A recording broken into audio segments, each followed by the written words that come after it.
Well, we're doing this again. Over the freaking buffer music, I swear to— Hello everybody, welcome to the Wonky Angle, where I talk about electronic music, both new and old. And today, it's time for another top 10 list.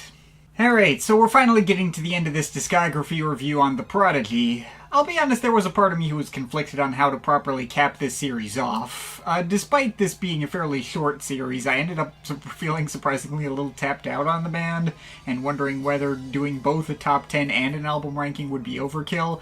But I put up a poll in a community post the other night between whether people would just want a top 10, just a ranking, or both. And the option for me doing both formats got more than half the votes, with the other half being split about equally between the other two options, so yeah, looks like we're doing both. And fair enough, both a countdown and a ranking for this very popular band would give me possibly interesting things to say. Although what I also found kind of interesting about that poll was the fact that the night when I put it up, there was initially a lot more people who voted for me to just do a countdown and not a ranking than vice versa. It seems people were slightly more excited at the prospect of a video counting down my top 10 favorite tracks from the band over a ranking of their albums. I didn't quite expect that, given my album rankings tend to perform better in the algorithm on average, but I suppose that stands to reason given as much acclaim as the Prodigy gets for their full albums, they're also known for all their big hit singles. There is not a single track they've ever released which requires the context of the full album to get into on its own. Especially when the band was at their commercial heights in the 90s, it's easy to imagine plenty of casual fans who just knew the band for specific songs and not necessarily for albums, so of course it only makes sense for me to make a video counting down my own 10 favorites.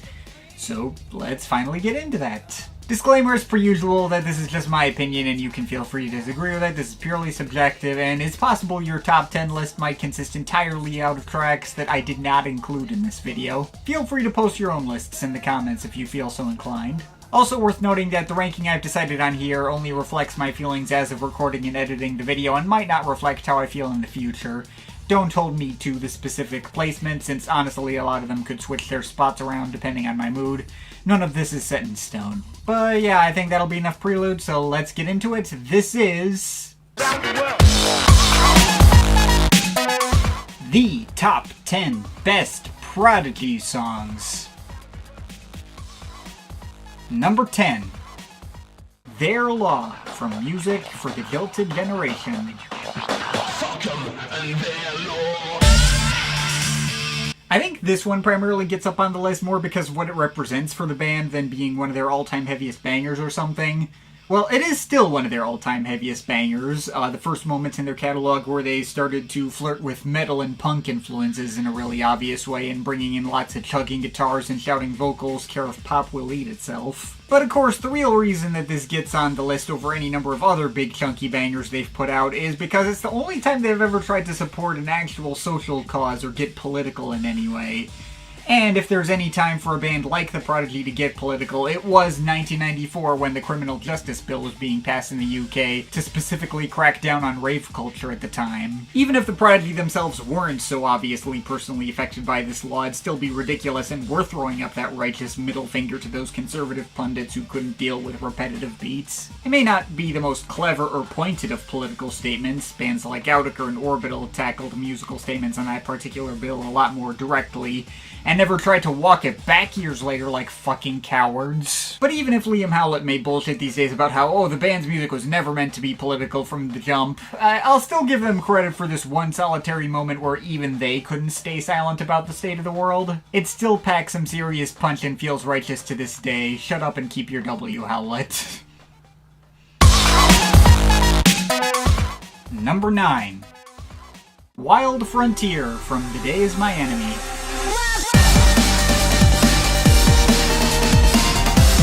Minor spoilers, this top 10 is going to consist pretty much entirely of material from the band's first 3 albums. That's just where all the most iconic stuff is.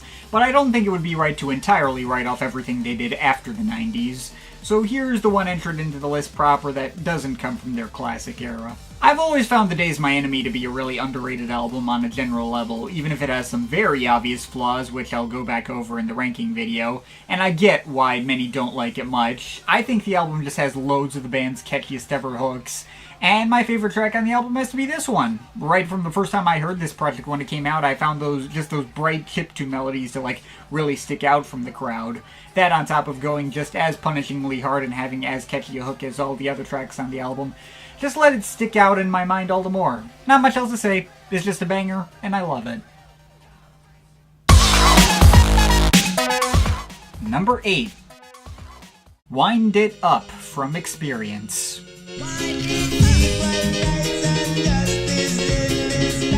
I'm gonna be honest, I don't really have a lot of deep analysis on most of these tracks or have a ton to say besides the fact that they're just bangers. I really like all the bright house pianos and shouting chipmunk refrains and the absolute heaviness of the classic 90s breakbeats here. Experience may have lots of tracks that sound just like this, but this just happens to be one of the ones that hit the most easily for me as of late.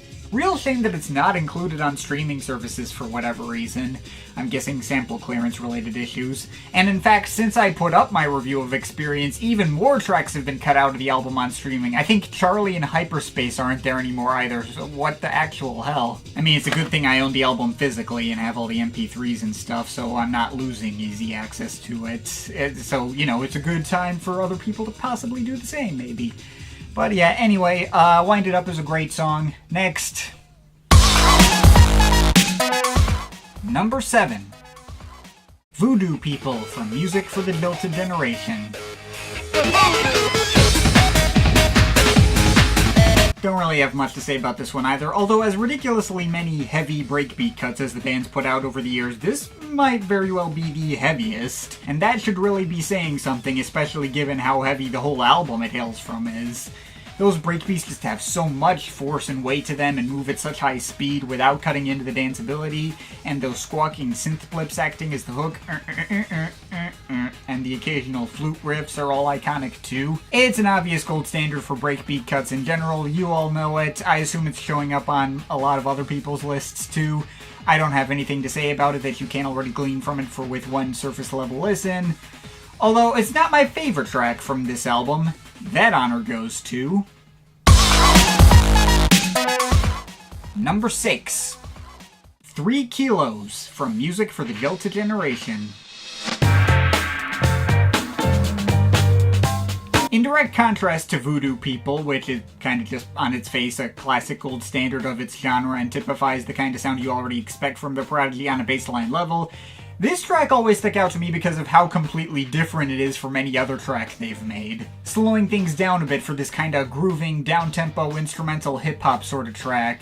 Still easily danceable, but with a completely different kind of texture that might even border on jazzy a little bit. Also, given the title and the fact that this track is the first in a trilogy of tracks called the Narcotic Suite, it shouldn't come as a surprise that we're getting some psychedelic influence on this thing too, driven by all these winding flute passages, care of Phil Bent, a few freaky guitars, and lots of bubble sound effects. Get it? Because they're cooking up drugs. It's an unusual track for the Prodigy, but that allowed it to stick in my mind all the more easily. I came back to play it out of context all the time back in high school, and it's still a clear personal favorite of mine now. Number 5. Smack My Bitch Up from The Fat of the Land. Smack my bitch up! Alright, back to really obvious ones, and possibly the most obvious one of all right here. This feels like it may as well be the Prodigy's signature track. This track just has everything. The big booming breakbeats, the aggressive acid synths as the hook, the hip-hop ad-libs sampled from Kool Keith, and even as an extra bonus, there's a whole random little ambient section with some singing from Shaheen Badar, because why not? It's just one of those tracks where you'll just be able to recognize that wobbling synth riff anywhere, and like every single musical element just comes together in the perfect way to maximize that memorability. For a track this unsubtle and ridiculous on the surface, it's really tight and well crafted. There is of course the minor issue of the title being kinda shit. Bit of an eye-roll inducing edgelord joke meant to court controversy for controversy's sake, and probably the least well-aged aspect of The Fat of the Land. Although it's abundantly clear from actually listening to the track that the title isn't actually meant to mean anything. The track is just pure hype and nothing else, and it does that well enough to become another gold standard for the whole genre, both of big beat and more generally breakbeat. A classic little time capsule of the days when it felt like the Prodigy could conquer the whole world, that still sells their hype just as well over 25 years later. Number 4. Weather Experience from Experience. Alright, back to slightly deeper cuts, although I can't imagine anyone going into this video wouldn't already be expecting this one to show up somewhere. In the middle of an album that's been nothing but super punchy and fast-paced rave bangers, here's a big 8-minute half-ambient epic acting as the sort of centerpiece. A journey through washes of cinematic synth pads, thumping down-tempo hip-hop beats, and of course a middle section where everything switches over into a classic-style acid banger because it is the 90s UK rave scene, and what's a 90s UK rave album without some damn acid, man? It's the kind of track that makes this band, ordinarily centered around making pure bangers and nothing else, feel all the more ambitious and versatile. Even if it does slightly throw off the pacing of Experience as an album, it still feels like this big, important one-off moment that nothing else in the band's catalog even really tried to match the scope of. Except for possibly Narayan, though that's a very different kind of track as well. But yeah, even if this may as well be the Prodigy shifting over to appeal to my usual tastes directly, they did it very well. You knew it had to show up here somewhere. So what's higher than that? Number 3. Breathe from The Fat of the Land.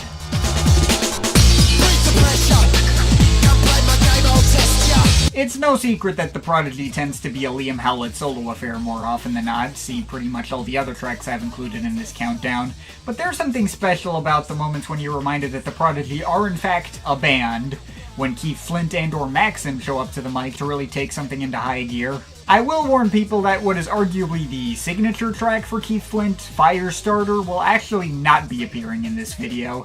That track may also be a classic, though it got edged out by the competition. Especially when this track in particular was right there, and in my opinion improves upon Firestarter in every conceivable way. The beats and guitars are a lot more propulsive, Flint's hook is a lot catchier and easier to get stuck in my head, and his actual vocal performance is going even harder when he's like yelling at you to inhale and exhale, and Maxim even shows up for an ad-lib or two to bounce off him for good measure and let the track even further go the extra mile. You're the victim! Other tracks here can be classics or gold standards for rave music and breakbeat and the like, but Breathe is the kind of classic track that could only come out of The Prodigy, i.e. the combined efforts of Liam Howlett, Maxim, and Keith Flint, and really highlights the genuine talent we lost with Flint's passing. R.I.P. to him once again. Number 2. Your Love from the Charlie single.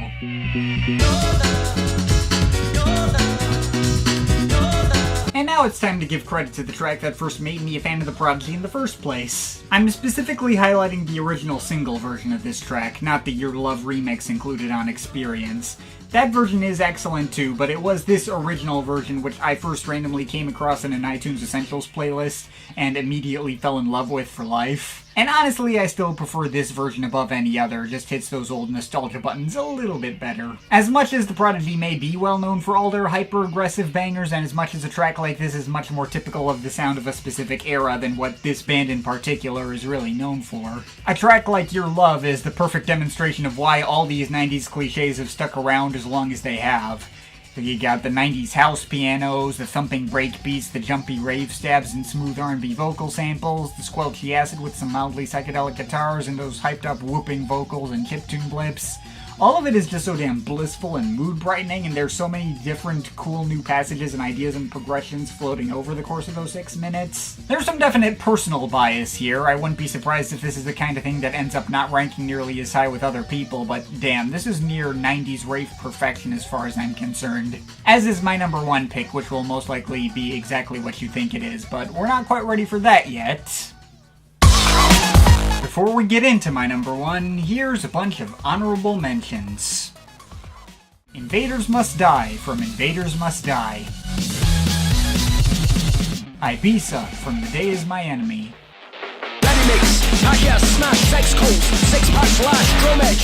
Jericho from Experience. Feel the bass come down on me. Serial Thriller from Fat of the Land.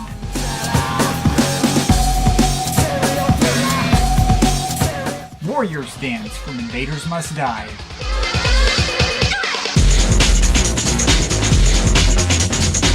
Poison from Music for the Jilted Generation. I got the poison, I got the remedy, I got the poison. Nasty from The Day Is My Enemy.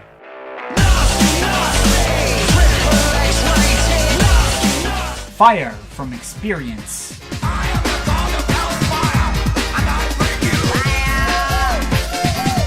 Skyline from Music for the Jilted Generation.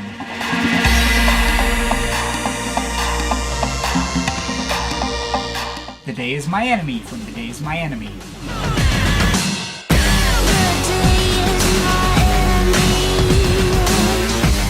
Omen from Invaders Must Die.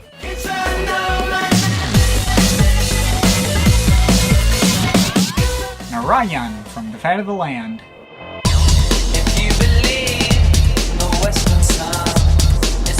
Beyond the Death Ray from The Day Is My Enemy.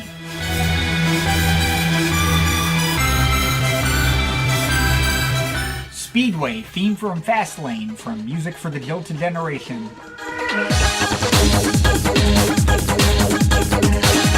Stand Up from Invaders Must Die.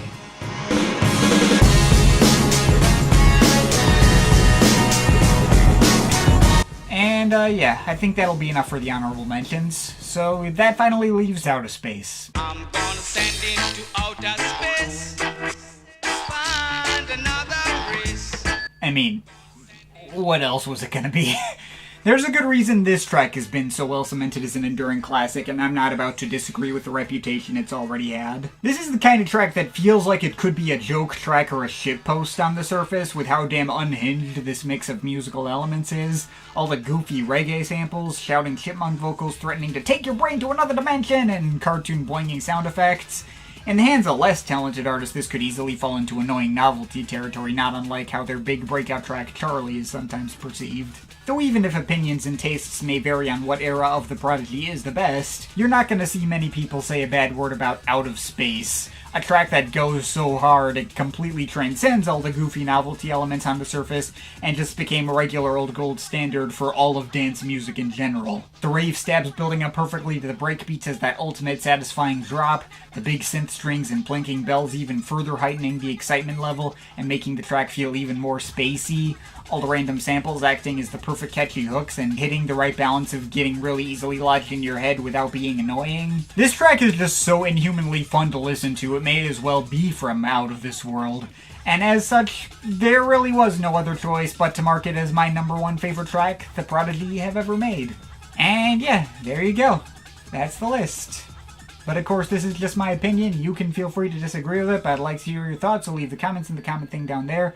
Shout out to my Patreon supporters. They're awesome people. You want to add yourself to that list or make me review something, link to my Patreon is in the description. But yeah, that's pretty much it. That's all for today. See you next time.